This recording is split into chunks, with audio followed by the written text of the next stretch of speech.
দুর্গাপুজো চলে গেছে কবে, ভাবলাম আজ এই ভিডিওগুলো ছাড়ি একটু। যাই হোক, সেদিন ছিল পঞ্চমীর রাত। আর ঠাকুর আনা টানার পর আমরা প্রত্যেক বছর কি করি, সকলে মেহেন্দি পড়তে বসি। আর মেহেন্দি পড়া একবার শুরু হলে মানে প্রত্যেকে আসবে আর বলবে এবার আমাকে পরিয়ে দে, আমাকে পরিয়ে দে। আর এটার মজাও হয় আমাদের অনেক বেশি। এখানটায় মেনলি আমরা 3জন পড়াই, আমি, আমার বোন, আর সবার প্রথমে যে মেয়েটাকে দেখলে সে, ওই বোনটা। আমরা সকলে মিলে সকলকে মেহেন্দি পড়াই, ইভেন আমিও পড়ি, আমার বোনও পড়ে। আর পড়তে পড়তে প্রায় আমাদের 12টা থেকে 1টা বেজে যায় মেহেন্দি পড়তে পড়তে।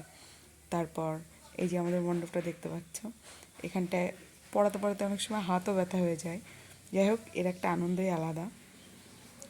আর যেহেতু ষষ্ঠীর থেকে আমাদের কাজ শুরু হয়ে যায়, আর সেদিন অত একটা টাইম পাওয়া যায় না বিকালে ছাড়া, তাই আমরা পঞ্চমীর দিন যতই রাত হোক না কেন মেহেন্দি পরেই শুই।